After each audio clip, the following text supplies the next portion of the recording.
Hello mga kabarangay, kumusta po tayo dyan? Ngayon po mga kabarangay, ang pag-uusapan po natin ay kung ano po ang pwedeng maklaim na traveling expenses at allowances kung ang official travel ay sobra po sa 50 km radius from the permanent official station. Yan po ang pag-uusapan natin ngayon mga kabarangay. Kung ano po ang pwedeng maklaim na traveling expenses at allowances. Okay? So, ngayon po mga kabarangay, may dalawa po. Ang una po ay ang transportation at miscellaneous expenses. Mga kabarangay, naka-enclose po dyan. From point of embarkation to the place of destination. Vice versa. Ganon din pag pabalik ka. Okay? So, ano po ba ang mga transportation at saka miscellaneous expenses na pwede po nating maklaim kung tayo po ay mag-travel ng more than 50 km radius from the permanent official station. Okay? Ang sinabi po mga kabarangay, again, from point of embarkation. So, ang mga example po dyan, actual fare, terminal fees, parking fees, road tolls, etc. Okay. Halimbawa po mga kabarangay, ikaw po isang barangay personnel. Halimbawa dito po sa Pasay, malayo po ang barangay mo from the town proper. Tapos pupunta ka po sa Baguio. Okay?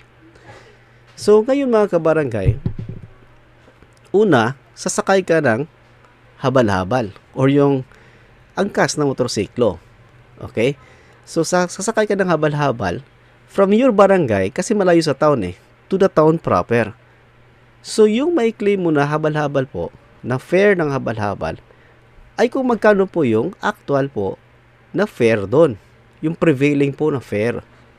Bawal po yung sobra sa actual or sa prevailing. Okay? Tapos, dito sa amin kasi mga kabarangay, from Basay to Bayawan, the other town, usual dito na pwede mo masakyan ay yung jeep, tricycle or pedicab, at saka public utility bus na series. Out of the three mga kabarangay, ang may ticket lang na ini-issue is itong series liner, itong public utility bus na series. Itong dalawa, jeep at saka pedicab or tricycle, wala po yung ticket na ini-issue. Okay? So, pero itong dalawa po yung mas available kaysa series. So halimbawa, sumakay ka ng either jeep or habal-habal, so ang gamitin mo na actual fare ay kung ano po din yung prevailing po na pamasahe. Pero kung ikaw ay sumakay po ng public utility vehicle or bus na series liner, ang gagamitin mo po or ang i-claim mo na transportation expenses sa pamasahe po ay yung ticket po, actual po na ticket from Municipality of Basay to the City of Bayawan. Tapos, ganun din kung pupunta ka ng Dumaguete City. So, sa example natin mga kabarangay na ito, by the way, nagko-commute po tayo. Yung isang barangay official po ay nagko-commute. Okay? Tapos, pupunta siya ng Manila, sasakay siya ng eroplano. Okay. So, doon sa eroplano, may terminal fees naman dyan kasama na yun sa official ticket. So, ma-claim na yung may-claim na yung terminal fee dyan, kasama yung sa plane ticket. Okay?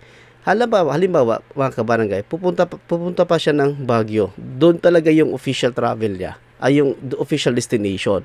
So, ang mangyayari dyan, either sasakay siya ng bus or sasakay siya ng van for rent. Una, kung sasakay siya ng bus, walang problema mga kabarangay. Kasi gagamitin niya yung ticket na inisyu ng bus. Okay? Pero, kung sasakay po siya ng van for rent, okay, na it might be, or usually, mas mahal siya kaysa bus, di ba?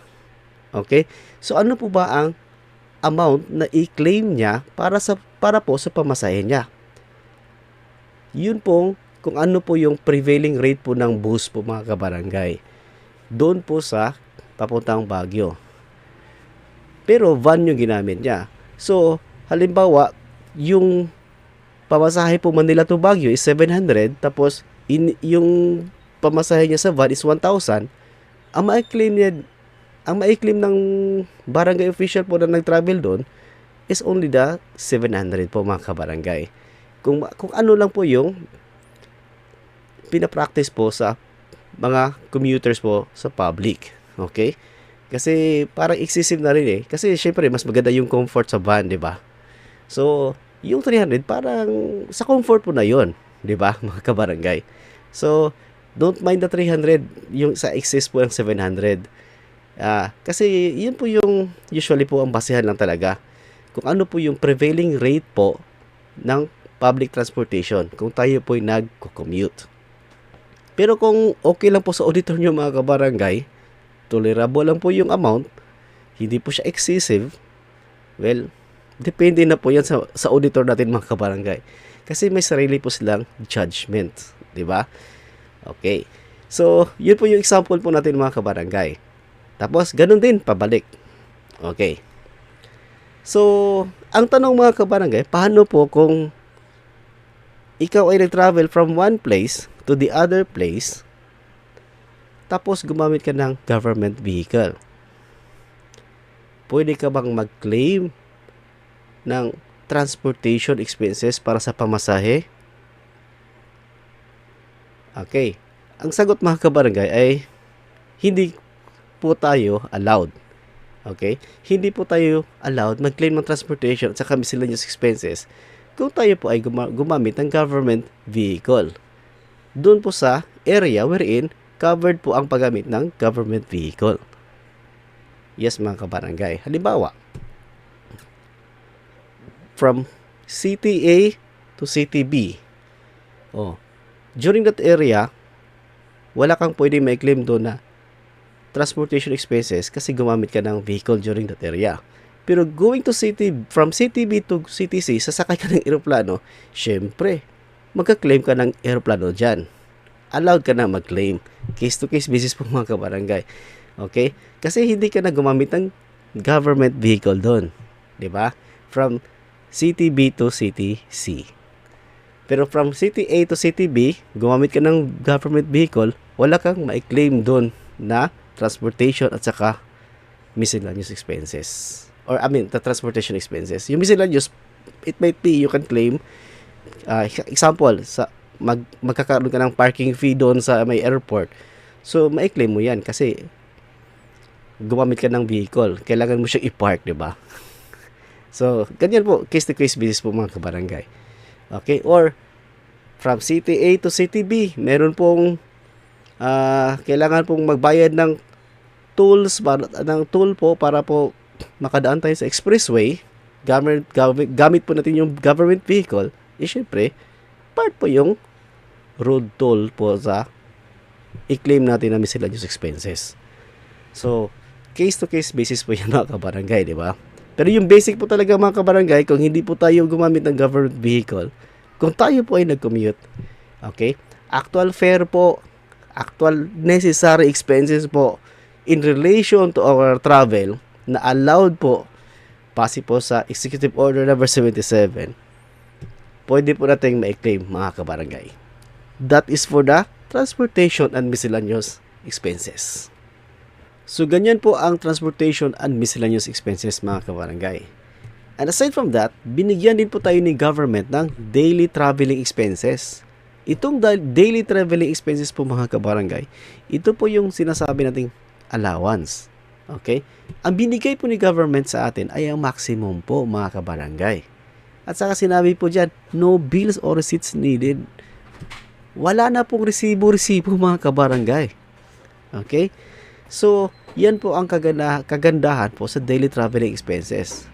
So, ang tanong, sir, bakit may 1,500, may 1,800, may 2,200? Ganito po yan mga kabarangay.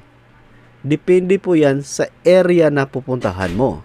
Kung yung area po na pupuntahan mo ay mababa po yung cost of living doon, mga gastusin doon po ay hindi po mahal, okay?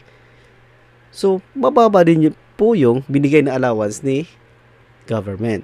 Okay? Reasonable lang din po siya. Kung pumunta ka sa area po na mahal po yung mga gastusin doon, medyo mataas din po yung allowance na binibigay ni government. Ganyan po mga kabarangay.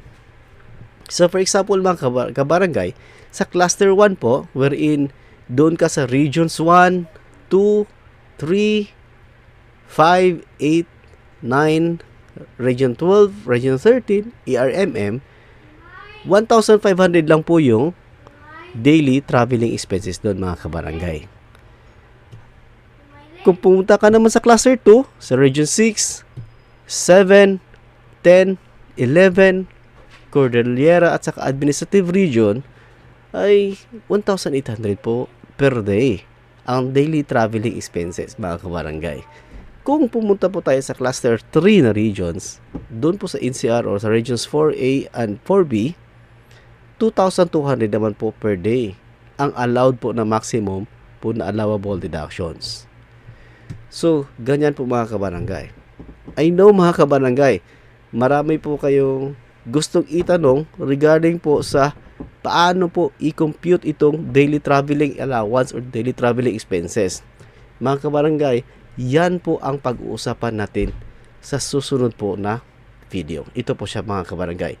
Paano po mag-apportion ng daily traveling expenses kung ang official travel ay sobra sa 50 km radius from the permanent official station. Paano siya i-apportion? Kumbaga, out of the daily allowable traveling expenses, magkano po pupunta sa hotel? Magkano din po ba para sa meals? At saka magkano po para sa incidental expenses? Yan po ang pag-uusapan natin sa susunod na video mga kabarangay regarding po sa apportionment ng daily traveling allowance or daily traveling expenses. So stay tuned po mga kabarangay. So mga kabarangay, kung may natutunan po kayo sa video nito, please po subscribe po sa channel natin. At kung tayo po ay nakapag-subscribe na, please po like and share this video to the other barangay officials para po marami po tayo ang mas may alam. Okay? So, mga kabarangay, stay safe po and thank you for watching this video. Salamat po mga kabarangay.